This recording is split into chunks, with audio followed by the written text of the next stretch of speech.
use that at work. What is it? It's just like an automatic whistle thing, but I figure it would create a specific enough bleep that I can sync up all the audio and video afterwards. Yeah. What is that? A marker? Yeah, that's a marker. Guys, welcome back to the Jacob V Weekly. We want to start like we do every week by reminding you to check out Caddyshack of Hamel, Illinois, Caddyshack IL on Facebook. Good friends of mine over there. If you happen to give them any money at any point for any reason, it does go directly to rescuing real cats that are real. And it's a family-run operation. She lives with her parents. Hey, Sarah. And she's a blessing and an angel. And we had a very successful fundraiser for them a few months ago. So we've rescued thousands and thousands of cats. And you can find them on my website, also jacobv.com, jacobvi.com. I do link them from there. Also from there, you can find patreon.com/jacobv, the only way to support this show financially. And we have some new stuff up there. We're going to start doing free weekly editorials on there since the RFT is now defunct. We'll talk about that. RIP. You could also find my monthly Spotify playlist, Jacob V's favorite songs. If you're a Spotify member, I have those on there. And then we have exclusive drops every week on Patreon of either content from the show or extra stuff we're doing. And when I say we, I mean the royal we. It's me and whoever is available. And that's always growing. So lots happening there. Enough of all of that. We have plenty to plug. Confluence Music Festival next weekend, Blinded by Stereo and Jesus Christ Supercar are tactically opening for Ludacris. Whoa. Oh, yeah. Whoa. No big deal. Okay. So that's a really fun gig. We did Flo Rida last year. Yeah. Mr. Florence James Rida. And that was great. No Antics has gigs throughout the summer. Expect new, big, better things from them. There's Flames and Post, I think, is the latest single. You could find that anywhere. Let's get down to business. It is 6:01. It's time to start. I'm here with my friend Chan Maurice Evans. Can I call you that? Yeah. Okay. Absolutely. I just didn't know because sometimes my students get mad if I say like their full name. They're like, "Why are you saying my full name?" Why my middle name? Because I have to do attendance and I see your full name. The only time I ever really see it written anywhere. Yeah. So I love You People, the music, the title track. Right, there was a song that's also called that. Right. And the video for that song, which we're talking a moment ago, you performed that on the Boom Room. I believe that's the same song. Yes. And we're talking.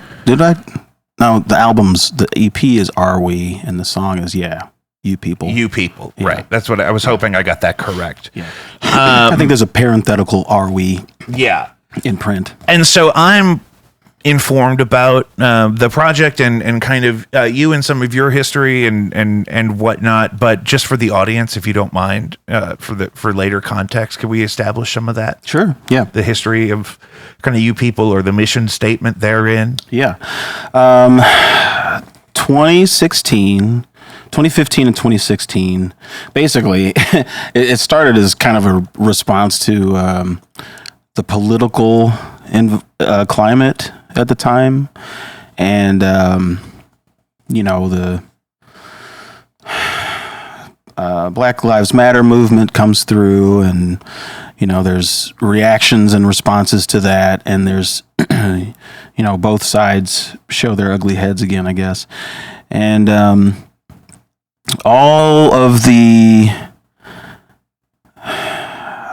chatter that was kind of happening on, Twitter and Facebook and in the news and media, and like protests were looming large. And I called that period, I said it was a direct reaction, and someone later said an allergic reaction to having America having its first black president. And an overcorrection in the other direction. Yeah, I didn't absolutely. mean for that to rhyme, but we should write that down. We're talking about music anyway. Yeah, right. Thank you, Lucius. This is why we have a facility and people involved. Yeah, a grand facility too. Yeah. This is cool. The lights are new. This is the debut of the lights. Sorry. Oh, really? Oh, hey, cool. See? Right on. I mean, it just it's usually plenty bright in here, but I noticed when I make the clips of the show that the resolution is better if I have more lighting. That was just the stuff hanging from this one. But we were talking about the overcorrection in the other direction. Right. Yeah. And then I got a message from Brandon Wolford Mason. Actually, ultimately, it was him.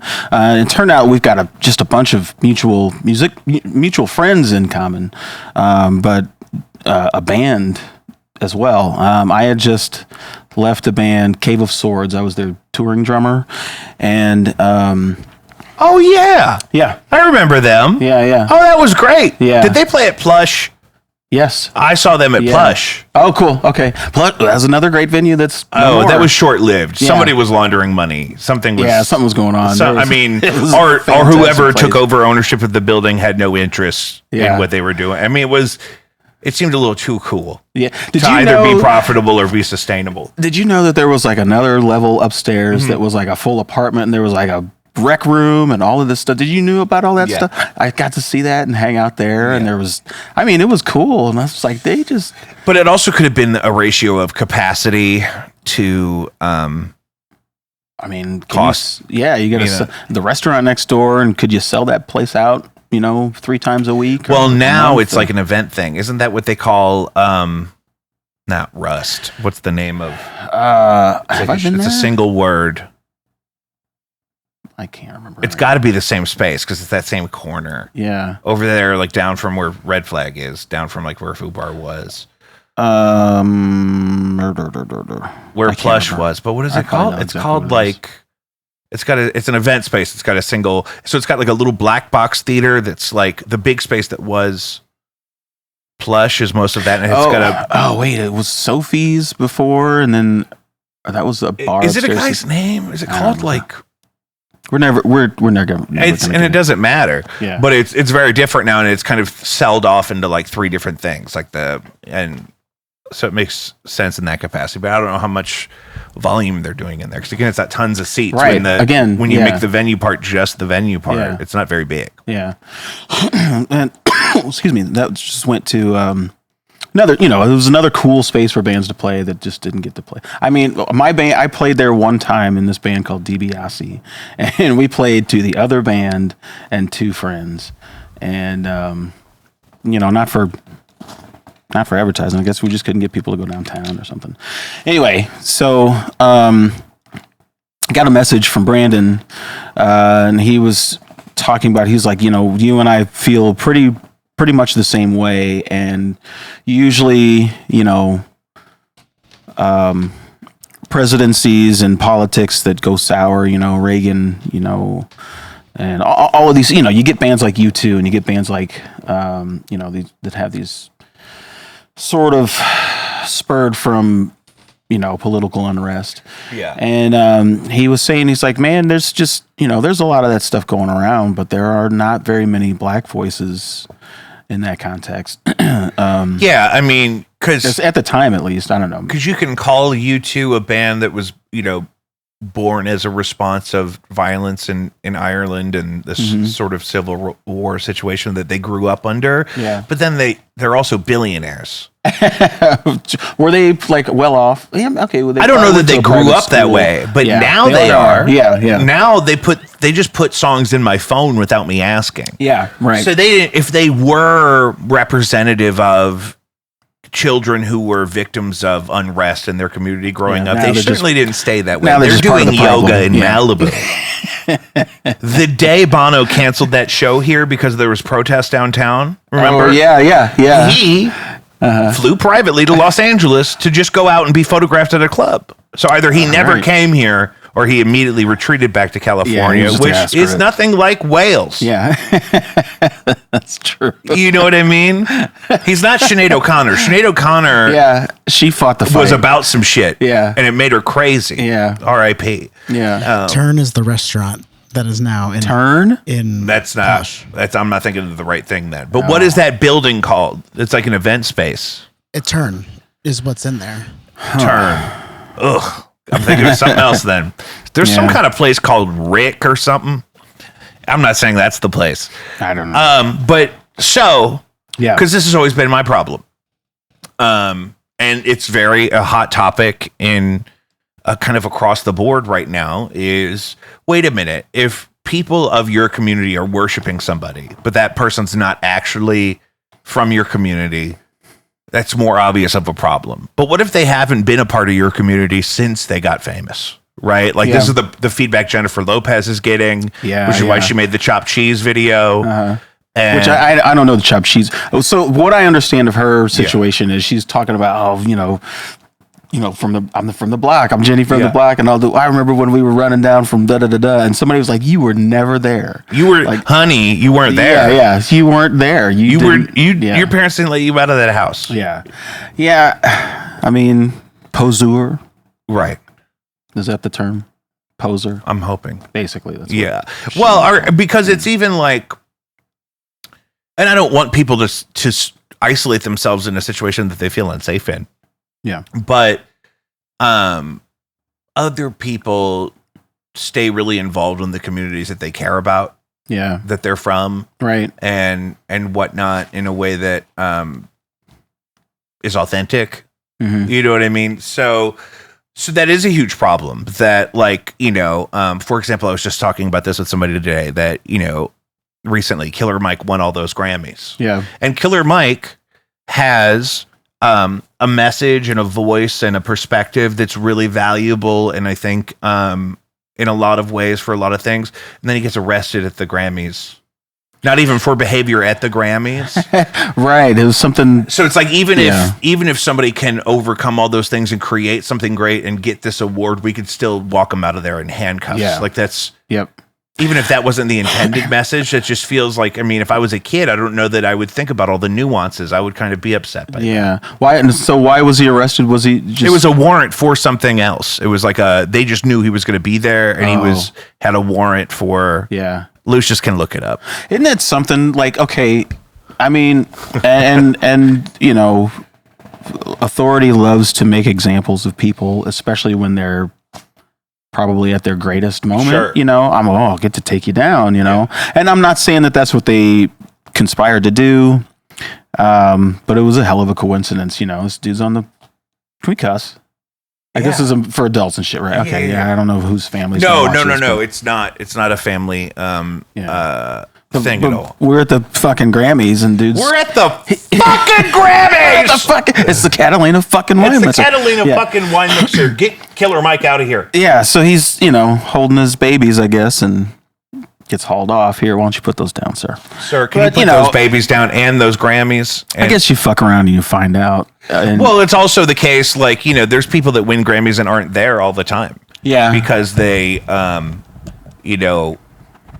want to go, or they're on tour somewhere else. Or like Prince won a Lifetime Achievement thing one time, but his band was all living in Las Vegas for their residency. Yeah. And so he couldn't play, and they wanted him to play, but he couldn't. He wasn't going to uproot his whole, they left all their shit plugged in. They're not going to unplug all their shit. What are you talking about? I am not wrapping all of those cables. I'm not even going to ask somebody to do it. They have to stay in their hotel. So, was the question what he got arrested for? Yes. Okay, so I'm thinking is that there was a physical altercation right before the Grammys. Oh, okay. With a female security guard and. Well, that's less innocent than I made it sound. Yeah, I don't think that they were like, okay, the SWAT team today's the day to come get him. My number one defense. I think it was a same day altercation. Okay, well that is dangerous. That's how Tupac got killed. He called it a speed bump. Killer Mike called it a speed bump. So So he called her a speed bump. No, he's calling this whole. That's the core of the issue, sir. I would have punched him too. Yeah, you can't call. She's doing her job. She's on the clock. But here's what I would have said when they arrested me. I would have said, Your Honor, even though they're officers. They're not. I would have said, Your Honor, I hadn't won any Grammys yet when I did that. And now that I've won 3 Grammys, I feel differently about that situation. So my heart is open to resolution on this matter. So can we just call this even? Because if it's same day, we could pull the ticket. Here, I'll give her one. Yeah, I'll give let her a punch me. statue. Now that I have all these Grammys, has she ever wanted one of these? I'll let her pick the one. No, I would probably rather take the charge than give up a Grammy. I mean, you already won it. It is on Wikipedia already. What am I going to do with 3 of them? I mean, Grammy award winning goes in front of your name forever. And it's on the Wikipedia, like the And it's specific on the one. I don't, you know what I mean? The Wikipedia. To keep, Yeah. what would the charge ultimately be? Now we're getting into. I would be doing that with the DA in the interrogation room that night. He'd be like, okay, so we're thinking it just sounds a lot like attempted battery, and I'd pull a Grammy out. I'm like, what about now? What about a moving violation? What if I take 3 points on my license, and then I only leave with one of these Grammys? Just slide it in. Yeah, sir. Right in Sir, front of smell his it. eyelash. Sir, have you ever smelled one of these? That's the part. Nobody. It's so hard to recreate the smell of a fresh gram. Have you felt the weight? Do you know how heavy these are? It's not Of a real Grammy? gold, but that doesn't mean it's not heavy, sir. Pick that up. Okay, so it's a little bit worse than anticipated Oh, as far Christ. as like the intent behind Killer Mike and why he did it. So it seems that the woman was simply asking for his ticket, and then he pushed her to the ground. Oh, God damn it, Mike! I stuck my. Okay, Mr. Killer Mike. Where's my camera? Okay. Mr. Mike. Look, I'm, talking about, hey, they took you down on your day of Grammy when, they should have. They should have yanked it out of your hand and give him a... But in this case, we should charge him to the full extent of Yes. the law and then go ahead and let him keep all 3 of his Grammys. Yeah, because I guess what he did to that lady has nothing to do with winning. The album was already work out. That won the Grammys. You have to imagine the vote was already in. But yeah, that's But bad show. something about those award shows makes people crazy. Because that's not... I'm not giving him that much. That was kind of weird. No. Oh, totally. Yeah. But it's also, Excuse me. and certainly not to excuse violent behavior in any case. It just seems like it must be a lot of pressure. His name is Killer. That's also what I said. Yeah. When that happened, we were on the road. No Antics was in, I don't remember where, Milwaukee maybe. And we were talking about it on the podcast because we were doing that on the road. And they're like, the headline was just Killer Mike arrested at Grammys. And I'm like, do we even need to specify for what in the headline? Because his name is Killer Mike. Somebody's probably dead. Yeah, I mean, and luckily that was the Hurt. case. We're dying. And Yeah. so I didn't realize it happened at the Grammys. So now, so Yeah. the start of You People kind of correlated with a kind of a political environment. Yeah. And when I started writing songs, what Brandon and I decided ultimately is like, we're not going to have every song be about that. Because, I mean, you would have material for days. No, but all of that perspective is going to be throughout all of the topic of conversation in the material. Yeah.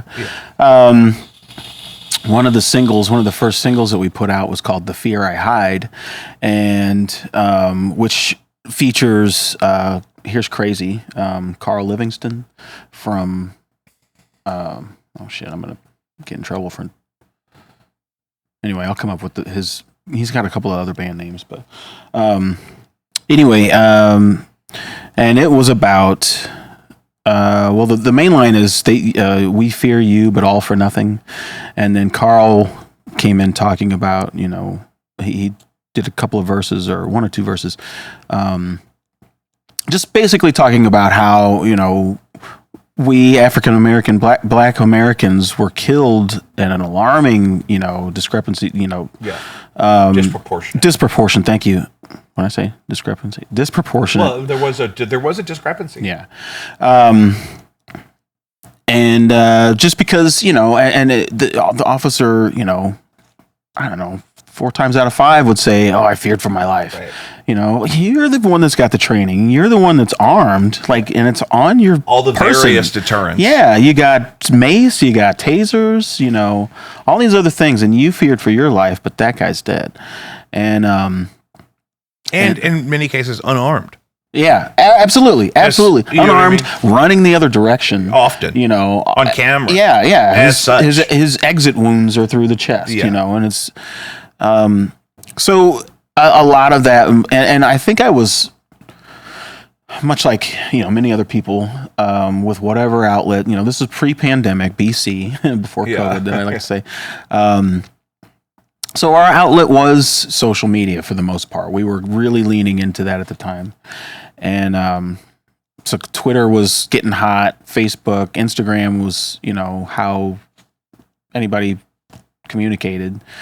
And he said he's just like, man, I've been following some of your stories, why don't we just make music about this?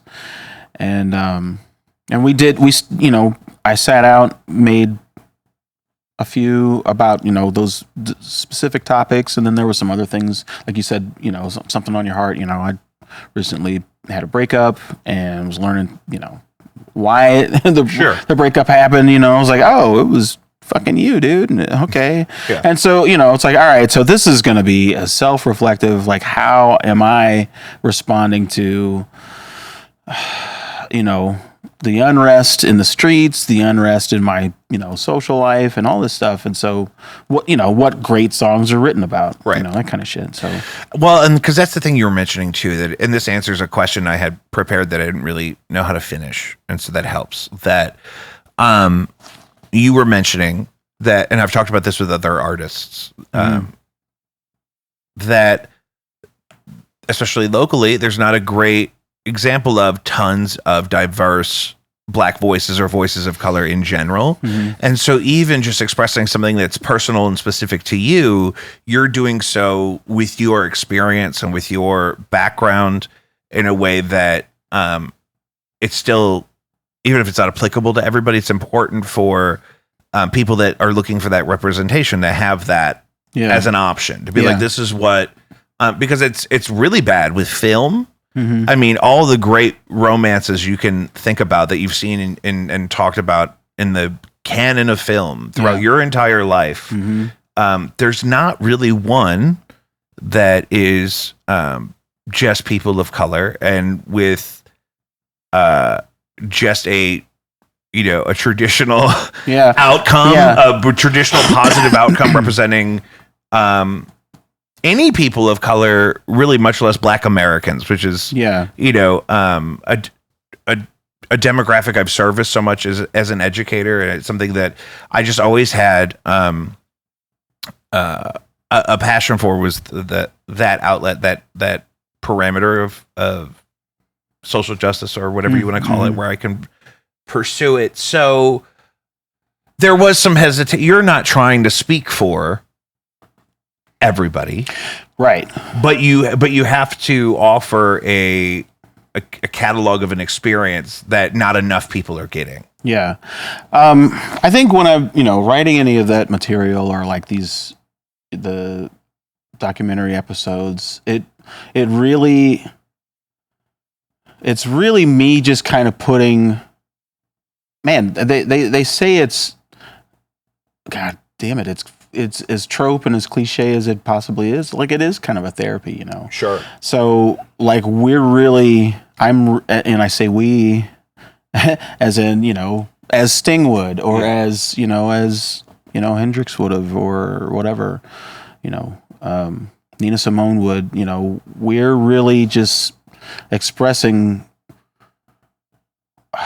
more than what's on our heart and the thoughts that we have every day, but the things, our environment, definitely shapes how we feel, and the words we use, and the people that we're around.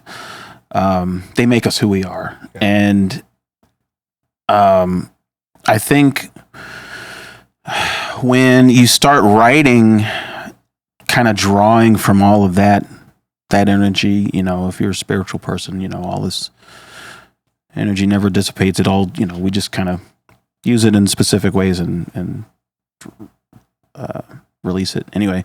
And those kinds of things, everybody's going through.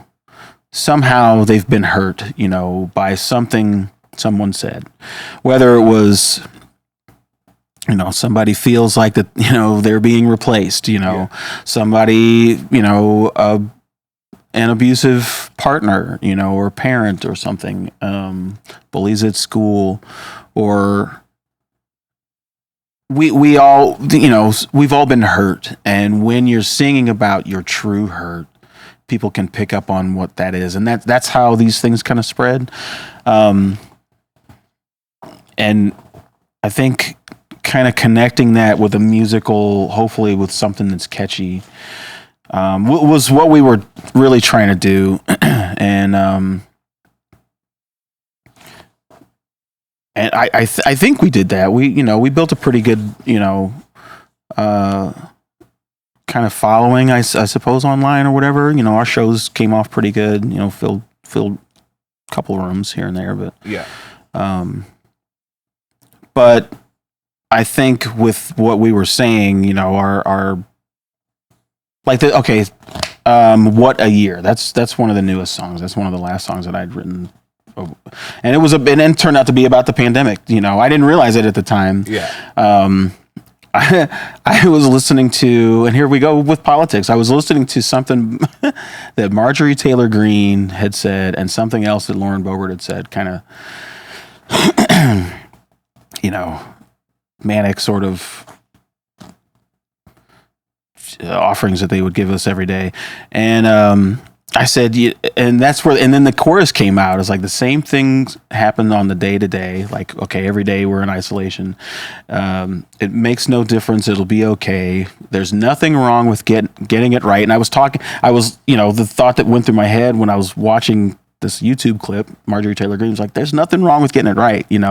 Like you can just say that, okay, I was wrong on this and let's go ahead and fix it, and then, the last line is, everybody is afraid they're on the wrong side. I was like, you know what? These people, as rotten and as nasty as they are, they're scared too. Yeah. And they've bought so far into what this orange fool was saying. I think it would be better if more of them were afraid of being on the wrong side. Yeah. Some of them absolutely. Some of them just want to stay on the side they're on. Yeah. The good ones are probably afraid to be on the wrong side. And they're really hoping that their ideals that they themselves probably believe in hold up. Yeah. And that's been such a part of the transformative thing. I just want to mention, because you alluded to it, now You People is a band, a musical project, a recording, entity mechanism. And it had some videos that I really enjoyed and really I still kind of refer back to, because I've started making my own music videos. And so to see like what people that I know do for music videos, it kind of helps me set the bar and whatnot. But also you started releasing episodes of I guess you could call it your own docuseries now of interviews you do with people that have this experience of being considered a sellout and just their broader experience of being black in the white rock and roll industry. And that's all kind of in preparation for a more autobiographical piece. I hear that too. I've put out just like little, TikToks or whatever, and like, across the media Shorts and reels. and just shorts As we do for this show. Look for these. And just to sort of explain, like the title is talking about me, the title is They Called Me a Sellout. It started actually, man, I love the first title. It was called They Called Me Hootie. Right. Now, I didn't know if the title was going to change or if that was but that kind of thing that, I saw that out there because that's a quote from one of the interviews. Yes. Well, as it turns out, so there's a friend in California who's starting up a GoFundMe for this project as the beneficiary. We were talking about it, and we were having a phone call, and he said, it's like, I love this series. As soon as I put it on, I went through episode 1 and went straight through 4. I couldn't help it. He's like, but I don't know about the title for 2 reasons. He said, I think that the younger generations, and I think he was talking about his kids because he's got young teenagers that I used to work with too. And he was saying they're not going to know who Hootie was because he's not even Hootie anymore. Yeah, he's exactly. And he's Darius said, now. And that was the next thing he said. He was like, plus, if Darius ever sees this, it might upset him because he went through year and interview after interview to try to shake that. Well, it was a joke in Jerry Maguire. Yeah, that the kids called Cuba Gooding Jr. Hootie in the airport because he was kind of wearing that outfit. I don't remember that. That's funny. Well, so what happened? I wore a baseball cap at the time. I was in my early 20s or whatever, and just fashion choice, I guess, accessory.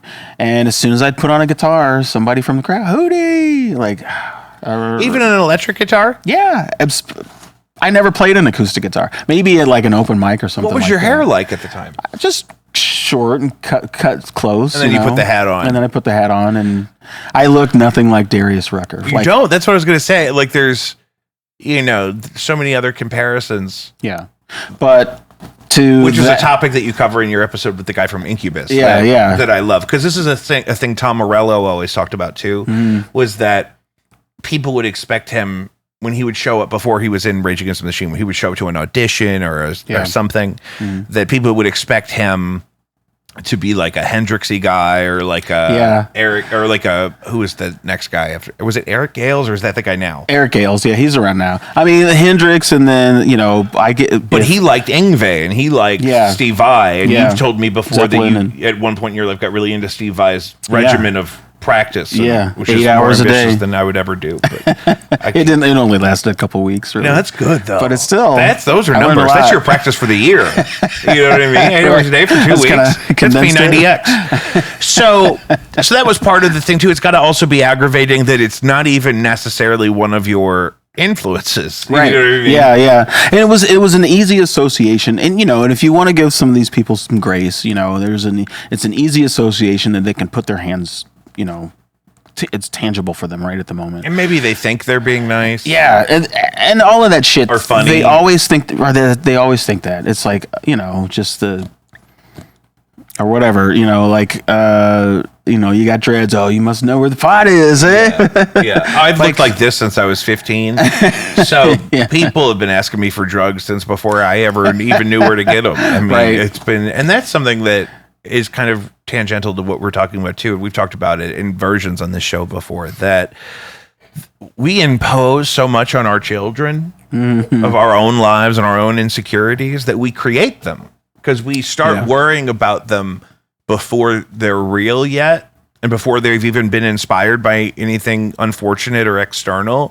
We just start to create anxiety or fear or maybe bad habits without even knowing it. And I was thinking about this on the way here. Part of what the problem was in the 1970s is the shift in psychology kind of revealed children are adults. And that's not actually what the whole assumption should be. It evolved into the person that we mess up now as a kid is going to be the same person that we have to deal with when they're an adult. Yeah. And so it's evolved that way. Yeah, and so got a bank account. Yeah. So now we can agree across the psychological community that imposing adult sexuality on children is obviously not okay, and never productive or beneficial for the child, right? Yeah. Obviously. And it seems crazy, but in the 1970s it was not that crazy. Right. And but we haven't necessarily done that in the same way as I see it in education, especially with these issues of race and the environment of,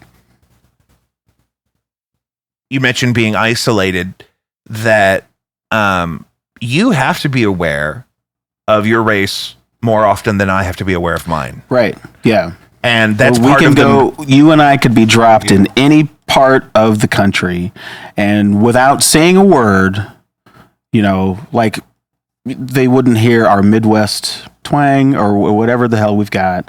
We could go down south and I'm seen, no matter what. We're in Wyoming, whatever. Yeah.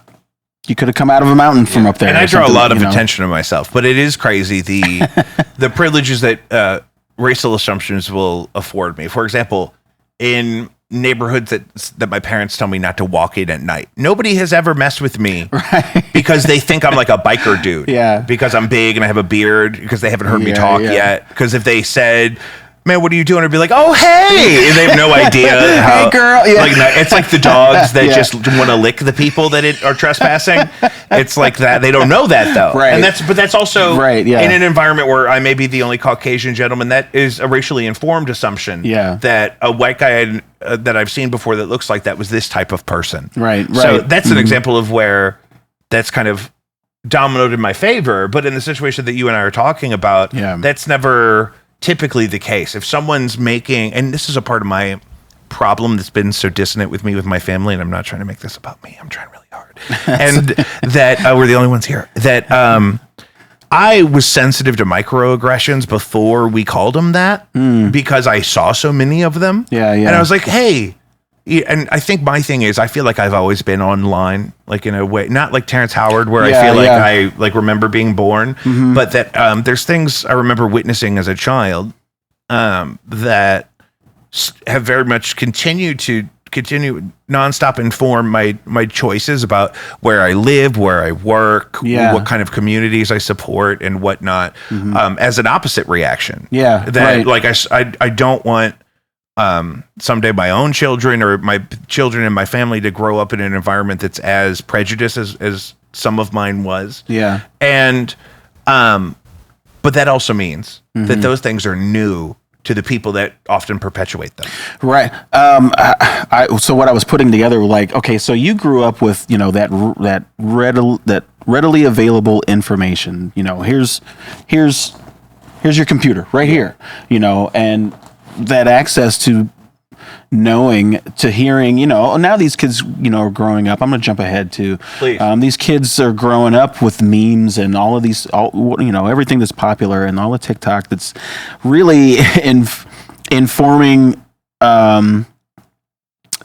people's decisions, based on relationships, the work that they do, whether they should stick with this job or this person or whatever, and they can see these things right away, like before.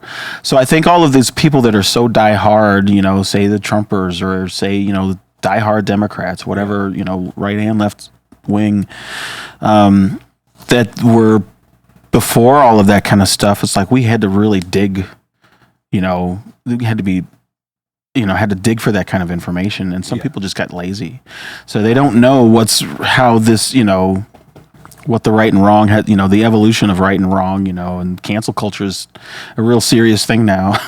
And you really have to be careful with what you say in, say moments like this too. Sure. Anyway, I kind of do. No, but that, because I give you too much at one time. There's 4 episodes out of the series so far. Yeah. And one of them was with a couple, and I don't know if they do this together, but he's the director of the Blues Museum here? No, he was the interim director there, but at the time, yes. Now he is at Vashon Center at Haristo State University. This is Bernie Hayes we're talking about. Was that episode 2? 2, yes. Yeah. Bernie and UV Hayes. Yeah. And he is the director of, I think I need to know all of these things, but he's got there's so many credentials. There's so much listed at the top of that video, and I'll link it. People can go watch it because it's a great episode to start with too, because it looks nice and approachable the way it's shot and whatnot, and it's there, of course, very professional, and it's nice and long. It's like 40 minutes. Yeah. So I was able to watch the whole thing. I had it on while I was driving. Cool. I was watching The Road, but I had it. I was but just because we're on air, that and so. And it's nice that the series so far has kind of illuminated different age groups of this experience and also different genres. Right. Their perspective was incredibly valuable because they were in the old school of radio. Yeah. And the Advent, 40s and 50s. Yeah. And she was performing in such a segregated environment that, as they were saying, is still so much of a problem. But she was saying she had no opportunities to play for a white audience until way later. Yeah. And then is he the bassist for Incubus? Yes, Ben Kinney. He's the bassist. Well, he was. Yeah, at the time he was. I had some health. Whatever. Sure. Anyway, sure. Yeah, It was a while ago. Yeah. Yeah. And that was also so great because it reminded me of similar conversations you hear like this that probably not enough of though. Yeah. Because it's the same with we do it with gender, or we do it with all sorts of groups, because even if we adequately in the rock music space, right? Even if we adequately represent artists of color, we're probably overindulging in men of color, right? Because otherwise we're going to exclude so many. And that's the thing about my series too. Yeah. Like besides UV, there I'm having trouble finding female performers. Actually, someone contacted me a couple weeks ago. This one from Chicago, and she said my daughter is a performer. She's like blues rock guitar player up here in Chicago. And I watched your series, and I'd really love for her to be a part of this. And she turns out she's her manager. So I don't know how. I don't know this young woman's age. She could be in her late teens. She could be in her early 20s. That's my guess. And then like not even an hour later, I was like, oh yeah, this would be great. Did it? I could come up there. You guys could come catch her on tour, whatever. Yeah. And then not even an hour later, she's like, yeah, I don't think my daughter wants to be in it. I'm like, what? Wait, so why you didn't talk to her? Like, what happened? But I started thinking about it, and it's like, well, maybe, what I had responded to her mother about was like, maybe she doesn't want to incriminate herself, and really talk about these, right.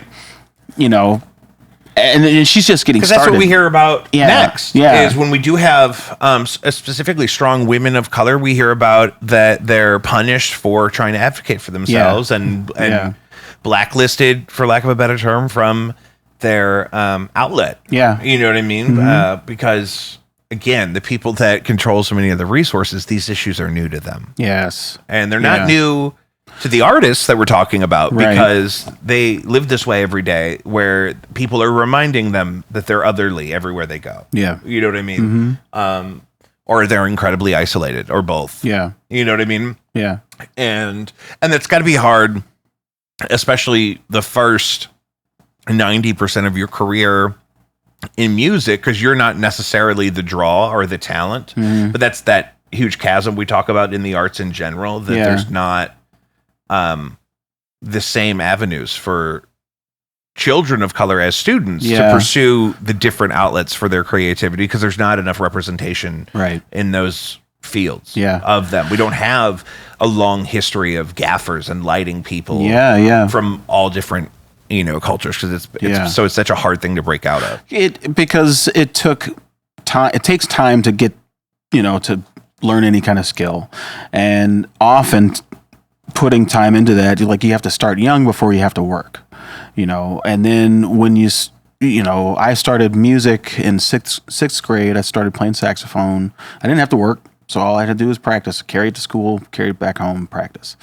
And then, got a drum set, started, getting interested in guitar. I'm 15, 16, hanging out, driving mom and dad's car, got all the time in the world. I don't have anything to do. Maybe homework now. Go see, my girlfriend at the time or whatever, hang out with our friends.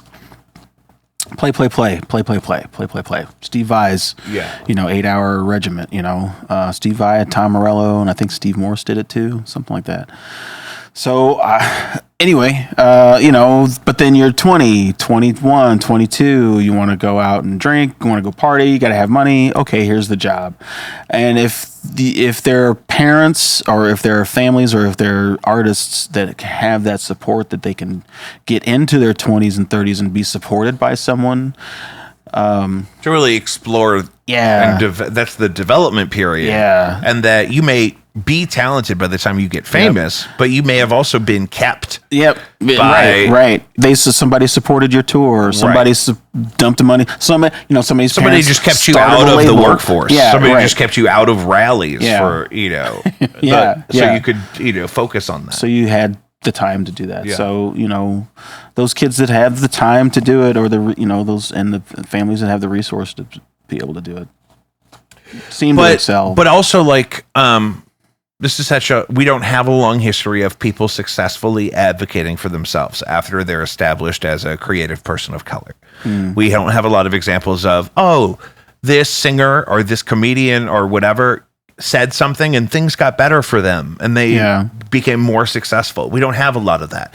So people that you may want to talk to, if they're still working, may be hesitant to put their neck out there, because we don't have somebody that said, no, it's going to be like XYZ. Yeah. You know what I mean? And because Nike gave Colin Kaepernick $90 billion, but he's not back on the field. Right. You know what I mean? Yeah. And I just listened to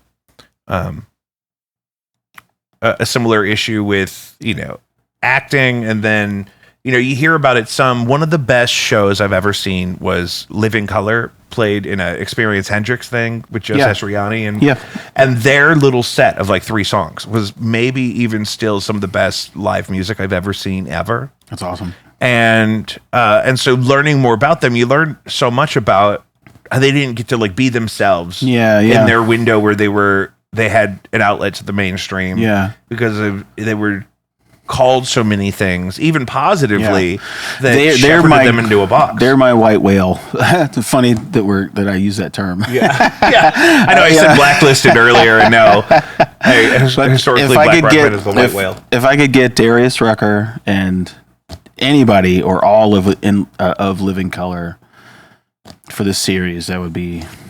Vernon would be easier to get than you might think. Yeah, well, actually, so one of the guys that we filmed an episode, Donald Williams, good friend, we filmed outside, and it turned into a windy day, so there's just a bunch of wind noise, and so I have to reshoot with him. His band at the time, Sinister Dane, was discovered at CBGB in New York by Corey Glover, basically. And then Vernon came and met him and said, "Hey, I didn't see the show, but I heard some great things. We want you to go on the road with us." So, and bands like Living Color, like the video for Cult of Personality, and then the movie Crossroads are the 2 reasons why I play guitar. And I have that on DVD. You do? Yeah. I love that movie. I love the great movie. Just that that whole the head cutting scene did it. I was like, okay, I got to do this. And then I have a 6-part mini series on YouTube about the 6 riffs that changed my life, and that's one of them. I forget which one what number it was, but they weren't in order. No, but so what all that to say, Vernon Reid. And seeing him, that representation, like, oh, there's the hair that I thought I always wanted, like I could whip it around like the white guys do, or emphasize my headbanging because I'm rocking this guitar part or whatever. Take all the glamour of mainstream rock music at that time and then put it with people that you can identify features with. And people that don't miss out on that have no idea how hard it is. To not have that, and to just because everyone have always had that, and they could never fathom. I think it's always just been that way. What are you talking about? Yeah, what are you talking about? We had Billy Joel, and we had right. That song rocks. For me, I have Hagrid and Bruce Valanche, and you know what I mean. Like I have people that look like me. They were out there succeeding. And I notice it for my kids all the time. It's so hard for my students. Most of them are like 12-ish. And most of them are, Black Americans that are always struggling with picking the right role model. Yeah. Because... Dude, have me at your class someday, man. Please. I'd love to come and talk to him and be like, look. Absolutely. You can listen to whatever you want. You're not a convicted felon. Right. I am not a convicted felon. So easy to do. Yeah. And then, what's funny? I've wanted to have you on this show for a long time, but I used to only ever do it out of my house. Oh, yeah. And mostly for your sake. I was protecting you from the status of how sometimes my house is found. Oh. Because I have 3 big dogs and 2 cats and things like that. Sure. And it's kind of similar in this society. I'm certainly not protecting anyone's children from you, but there are some impulsive behaviors I may want to protect you from. Oh, but okay. It's certainly something that don't scare me. Well, good. Because they scare me. And but it's such a blessing to be able to try to have access to them when they're looking for those things and to point them in the right direction. And we watched some of Ken Burns' jazz docuseries, and I have little 12-year-old kids. You said they're out of class now, right? Play one of the episodes. Play Steve's episode. Well, that's the thing. And any one of those would be a great reference point. I do have a half day with them on Tuesday. Oh, so cool. Now that I have your permission. Or episode 3, maybe that's 2 guys, 2 of the guys that were in You People. Oh, right. So young Brandon Patton, he's got locks like me, and then Brandon Wolford Mason, the other half. Who I know. Yeah, you know Brandon. Right. Yeah, because I just played with that choir. Yeah, again. And but that's the thing with I have little kids who dress like how 12-year-old kids in that environment dress right now. Yeah. With their stylized things that went up, but they're playing trumpet because they liked Yeah. The Louis Armstrong bit of the docuseries. Yeah. And because where on television or in the algorithm on the internet are we seeing anybody of playing an instrument at all? Yeah. You know what I mean? Instead of even if it's a song they made, they're just kind of lip syncing it for TikTok or something. Much less somebody that looks like you, that has the same values that you do, that experience the same challenges as you, doing something like playing an instrument. And I don't want to keep you all night, but I'm having fun, man. You do also have a Prince story, and that also is relevant. Didn't you have to tech for that? I did. For him? I was a stagehand. Stagehand is the word. That's what I mean. Yeah. And but also, Cat Williams said something on a podcast recently about how Prince was so good at guitar that black people kind of just gave up on caring about guitar. and I don't know if that's true. I wouldn't presume to make an assumption myself one way or the other, but guitar specifically as the instrument has got to be even more isolating as you try to build out this thing we're talking about. It's so weird. So thinking back to, when I was asked those questions, why you play that white boy music? Why you listen to that white boy stuff? Like, where do you think they got it? Yeah, it's right. And see, that's the thing. That's what I didn't know at the time. And if I could, just pull out a picture or pull out my iPhone, and be like, look, Chuck Berry, look at this guy, Jimi Hendrix. Like you're Chuck Berry even having the local thing. Yeah. And even before, in your youngest days, it would have been before so much of the scandal, which wasn't nearly scandalous compared to what people are scandalized for now. Oh my God, yeah. But Chuck Berry, or my thing was always B.B. King. My grandmother loved B.B. King. Yeah. Oh, my grandfather. Yeah. And my grandfather wanted to dress like him. Yeah. And my grandfather loved John Lee Hooker. This is my grandfather's ring, and this was. Oh, I remember you had this resized. I called it his B.B. King ring. Yeah. Basically, yeah. So. Yeah. And so, it's just like, to the point where even before I knew I wanted to play guitar, for me, in my brain, a masterful top tier guitar player looked like B.B. King. Yeah. Even before I thought I could play guitar. Yeah. That's what I thought. But that's not what everybody thinks. Yeah. And certainly not at that time. Right. Before he was, in his third act of his life and being heralded as a living legend. And, when you were a young man, it wasn't even necessarily, you didn't have as much of that talking about, oh, look at this. We're only going to talk about one black guy, but look at, he's a genius. Right. Like that's what I kind of grew up in. And it frustrated me that there wasn't more representation, but I had representation of people that didn't look like me that were great at things. Whereas it was probably even more limited in, the 80s. I saw the first things that, the first music that I was exposed to, actually, my first musical memory was the Doobie Brothers. And this is, I was born in Indianapolis and I was maybe 3 or 4. And I just remember hearing this odd voice. And I asked my dad, I was like, what is with this guy's voice? Like, who is that? He's like, oh, this is Michael McDonald. Yeah. Who's also from here. Who's also from here, yeah.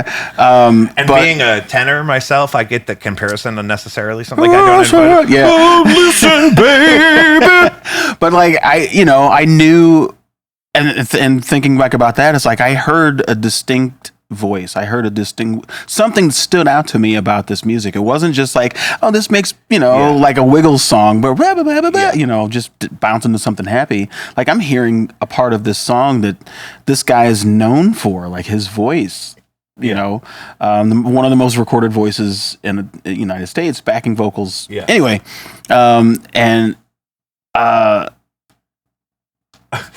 I celebrate the whole catalog. Yeah. Well, and just kind of growing up with that, hearing this voice, and then it's Doobie Brothers, and it's sort of rocking, it's kind of R&B, and then the next thing I remember is just hearing my aunts listening to Magic 108 FM here, which was R&B. Yeah. And that was it. And then we'd go to church. Mom dragged me to church, and I'd hear the choir. And so I'm hearing all these different kinds of things that are melodic, but nothing really moved me, other than just kind of remembering something turned the light on. Michael McDonald, I guess, turned the light on.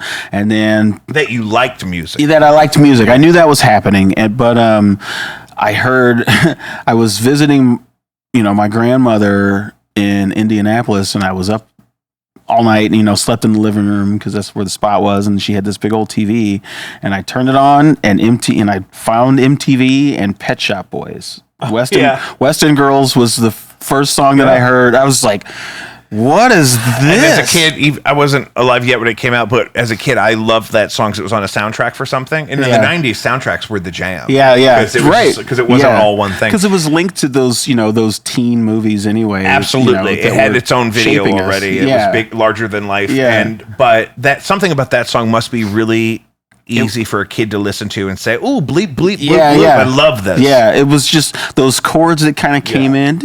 I was like, oh man, that's soothing. That's way different than anything I've ever heard. Yeah, satisfying before we had that. Yeah. And then going through pop, and then I hear the guitar sounds, and the drums were kind of cool. The Lynn drum was a big thing at the time.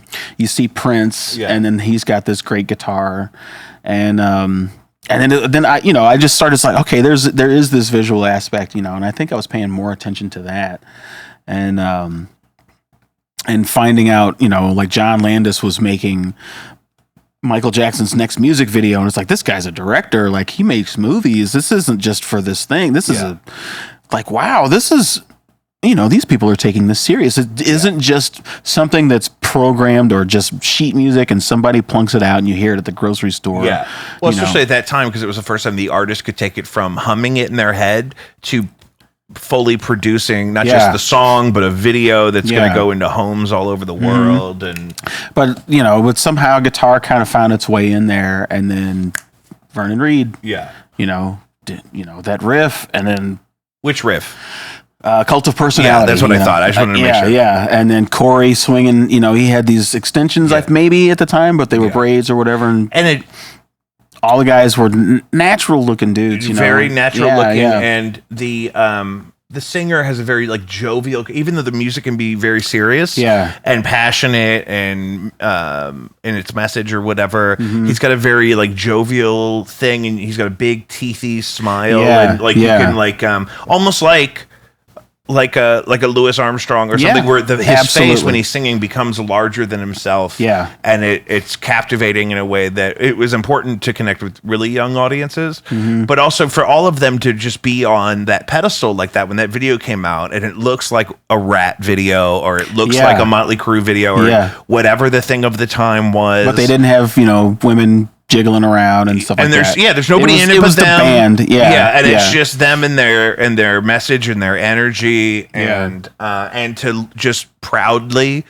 this is the thing I think a lot of white people don't understand, that it's a bold choice to present yourself in your natural way when you're in a minority subgroup of any kind. There are tons of cultures that aspire to look more Aryan or more whatever. People do crazy things to their children to lighten their skin in other cultures even. But even as recently as 1987 or whatever that would have been, that was 87. I think. It was 87. I'm good. Yeah, that was Write good. that down. From the hip. That was a great year. Sign of the Times was that year. Yep. But even as recently as 1987, 87, 88. it was part of the conversation even then that, this band is so bold and so brave, and they're wearing their blackness out loud like this. Yeah. When it's And not he that was crazy. sing- They just look like that if you don't intentionally change how they look. Right. Yeah. You know what I mean? Right, exactly. If you don't, fuck with the formula, basically. That was their formula, and that was what they were doing, that was who they were. And what was cool about Corey's voice too was he was delivering that Robert Plant power, but with, Aretha Franklin and those, the blues pentatonic scale, he was delivering, what I heard on Magic 108, but like those guys on MTV, putting those two things together. Yeah. And I was like, oh shit, there it is. And I don't know. There are just a handful of instances in my life where I was not petrified, but like stuck in place. Stunned. Absolutely stunned, yeah. And just, the first time I heard the Stars by the band Hum, I was late for work, sat in my car, listened to the whole thing, ran in. I heard Jeff Buckley singing Be My Wife or Be My Woman or something like that on Live from Shanae. Couldn't move, you know. He's done that to me a couple of times. Just I have to finish this. Nobody speak to me, you know. Don't touch me. Don't touch me. Yeah. And especially if you already picked up food. You're just sitting in the car in front of your house. Like, I got food here. There's 9 minutes on this song. I'm glued. Your milkshake is leaking out, you know. Yeah. Excuse me. And that moment, you know. The time that I heard OK Computer for the first, like, Airbag kicked in. And the story, and it was one of those episodes too, you know, a friend had just recently passed away, and we're in the minivan going down to the funeral, or going down to the cemetery after the funeral, and they put that song on, or that album on, and it was just perfect. And I don't remember the drive. I just remember the album, you know, and the other moment, one of those other moments is the cult of personality just kicking in. It's just like, that's it. Yeah. That's it. All right, and I got to learn everything else that I can about it. Yeah, and it was a thing that not only said you have to do this, but that you could. Yeah, it was possible. I had a very similar story I've told before about when I first saw the White Stripes. It was so primitive. Mm-hmm. Yeah. That because I was into it and it was funky and it wasn't like unattainable in any way. It was certainly not like sexual or anything that a lot of music was at the time. Yeah. So for me being the age I was at the time, it was like, oh, this seems doable. Yeah. And interesting. Yeah. Because there's lots of things that seem doable and lots of things that seem interesting. But when they're, you know. They made punk cute. Yeah. Really, you know. And safe. Yeah, right. In a way that it wasn't inauthentic and it wasn't perfect, and they kind of were a part of the whole like lo-fi thing that was, you know, at that time. Lo-fi punk blues kind of. Right. And that whole garage rock thing that kind of happened, where it was also important because we're living in the same era as early Pro Tools, where and the mastering wars. So it was like, well, what if we did something analog that was retro, but also done in a new way? Yeah. And because otherwise I just would have assumed if it doesn't sound like Whitney Houston, it's not worth releasing. Right. But you needed examples of something that electrified you that was also worth pursuing because it was tangible. It was realistic in some way. Yeah. And it's just so hard, especially when you're trying, like we do, to teach kids how to fall in love with and play an instrument. Yeah. To find an example that's going to connect with them on that instrument. Yeah. I mean, thank God for YouTube, because it's the only way currently that I can get, you know, a kid that looks like my kids with a trombone. Yeah, right. Or with a, you know, whatever the thing is. And but also for guitar, you got, I mean, as a young black guitar player, you get like a couple of A-list role models a decade, right? In the zeitgeist, where you know what I mean. If Rolling Stone puts out a list, you know, or something, that's and Jimi Hendrix has been there the entire time. But you know, Tosin Abasi is the next freshest guy. There's a kid from around here, Josh Travis. I shouldn't say kid. He's probably 25 or 30 by now. I do that too. Anybody under 30 is a kid now. Yeah, he might be 35 years old, 40 years old. I don't know. He looks young though. Yeah. He when I was 25, he was, you know, maybe 15 or 17, something like that. So he's got to be around here, around 40. And that's the thing too. We always want to talk about the end of a certain instrument or the end of it being in fashion, or a generation isn't connecting with it. But then we meet people like that. I just met a graduating senior who plays circles around me on my piano in my room. And on your turf, huh? Comes into my room uninvited and plays me to filth. And I know, but it was his big day. He was dressed up. I was like, you know what? I'm going to let him have this one, but don't let me get the guitar out. You got your little bow tie. Don't let me get the guitar out just because you got real shoes on today. So You People is not just the band, but also kind of the brand that the docuseries is out on that same YouTube channel. Yes. And I've watched all of it again this week, and awesome. Thank you. Of course, I really enjoyed it, and because again, finding any content like that about an issue like this, especially that's in any way local, or regional, or what have you, it's just a precious resource. And Yeah. so, and I also wanted to, anything I can do to support or help in the way of production. I mean, this is kind of the best I get right here. No, man, this is awesome. But- this is really cool. But in Yeah, the thank you. sake of, because I'd love to see more of those episodes. I'd love to see that project continue. Yeah. So in the way that I can offer support in any way, I want to make sure. I think you and I are going to have to do this again. Yeah, and sometime I would love soon, to, yeah. at some point. But you people is spelled youpeopl. It's just Correct. you people, but as one word with no e at the end, and it's real easy to find that way on YouTube, and it'll be linked in both versions of this episode. But so what? This is a pause I'm going to have to cut. It's so pregnant that I'm just trying to think of, so we've established some of the history, your motivation to pursue the sort of subject matter of the project. And it totally makes sense, the natural progression from like a live band with original material into what's kind of come into like a docuseries. It's kind of what this show has done for me, is that like at the time I couldn't make music because it was quarantine. Yeah. And, but I was like, well, what if I could communicate with the people I know from that community on a weekly basis? Yeah. In my case, because at most we release 12 songs a year at the absolute most. Right, yeah. So that's only 12 observable points of contact, whereas this is supposed to come out every week. The Patreon does. So, the series doesn't necessarily have a finite end. No, that's what I'm figuring out too. I so kind of just like the Boom Room, episodes. He's stopped it. I think they're over 100 episodes, but it just And that's grew. Blip Blap video here. I'll link yeah. your performance with them too, so people can see that Cool. channel if they haven't seen it, because it's a rare resource we have locally. Yeah, we don't yeah. have we don't have 1,000 people with nice cameras and that know how to use them. Yeah, right. That are trying to even collaborate Yeah. with musicians. I'm trying to kind of take the torch, like Bill Streeter. Lo-fi. Lo-fi's ending too. Yeah, Lucius and I have been talking about this, and Molly from No Antics, because we're all have an engineering background and we make our own video content and stuff. And it's like, I've known these guys my whole career for 20 years in St. Louis, working and performing and learning.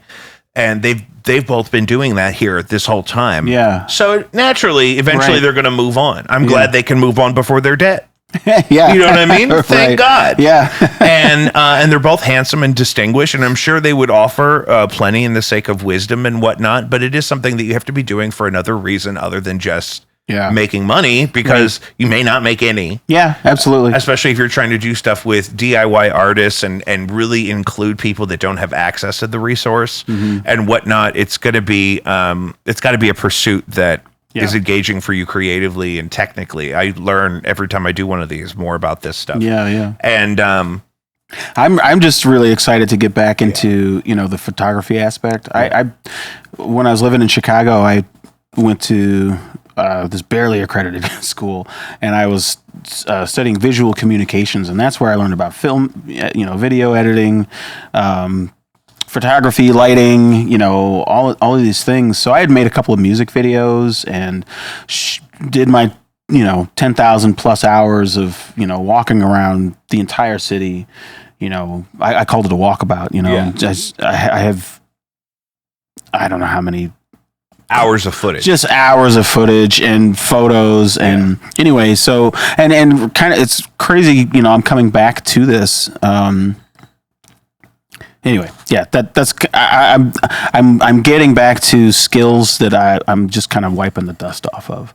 And so it's really kind of getting interesting yet again, to figure this stuff out. I got Final Cut certified in college because I had to be an employee of the student radio station. Oh, yeah. And then I didn't touch it for 10 years. Yeah, yeah. Mm-hmm. But then, past couple of years, Yep. so many people need to do video for just about anything. Yeah. Anything that you're doing. Kids at home, you should come here to doorstop-studio.square.site and book some time and shoot some video, because you need a video for something. If you're opening your own toys, if you're if you're making bagels at home, if you're still doing the COVID sourdough, if you've been really crafting that, if you're a singer or a dancer, that kind of thing, because high production value audition tapes are absolutely, it's everything. Yeah, you could it's land the everything for gig of your career. dreams and just come here for an afternoon and then go home and clip it together and make yourself look great. Yep. And cut out all the restarts and whatever, and you just look and do that little opening fade from black, the fade from black, and then you fade to black at the end. Yeah. And because that's the thing. So when you and me learned that stuff initially, we thought that, I'm only going to use that if I go into like broadcasting as like a TV guy. Yeah, I'm it didn't even exist. My band. Yeah, and then I went. YouTube didn't exist yet. So you and me hadn't even thought about. Yeah. I'm going to use this for something that's coming. Yeah. You know what I mean? So thank God we remember that stuff. Yeah. And it takes that practice to really work through it. But they called me a sellout. People music on YouTube. And the music is out there. Some of it's for sale on Bandcamp. So if you're feeling super generous, I know that that's a great way to get the music, because you get a full lossless quality version of the file. And then also the music goes, the money goes more so to the artist than if you just stream it on Spotify. But Spotify is your access. Please still check it out. Yeah, it's there too. Yeah. And I'm going to link the YouTube channel here so that we can forward people to these episodes, because that's going to be their assigned homework. You can also use clips of our songs on TikTok too. Oh, and that's huge. We're there. Yeah. And which also means it's on Instagram. Yes. And that's like, because I used to be able to pick my profile song on MySpace. Man, I miss that. We don't get to, but now Instagram, I can put the song in there. I scratch that itch a little bit. I get to curate a song for my audience doesn't like it. They don't like that I post a picture and a song is playing. They're like, I'm on the toilet in a cubicle. I can't have the song playing. Yeah. Which is why I don't do more on Snapchat, because people always tell me they can't listen to it. I'm like, well, then why did I send it to you? Why did I perform the audio if you don't need it? Like, well, where do you think I put this video together? I just feel like there's so much we could get into, but this one camera already ran out of juice, out of memory, which is what I kept looking at. So so that's why I always have two. So it's just the last 3 minutes. I think we lost that one. Okay. I see that it's Yeah. Oh, So well. guys, Jacob V Weekly on all platforms. You people, my friend Chan Maurice Evans. I would expect a part 2 pretty soon, because we didn't even get to everything I wrote down to talk about. Oh man, yeah. Yeah, there's plenty out there. Yeah, have me and back. Yeah, I'm excited about it being an ongoing conversation, and the fact that the series is going to continue. Yeah. So, Jacob V Weekly, patreon.com/JacobV, JacobV.com, Caddyshack.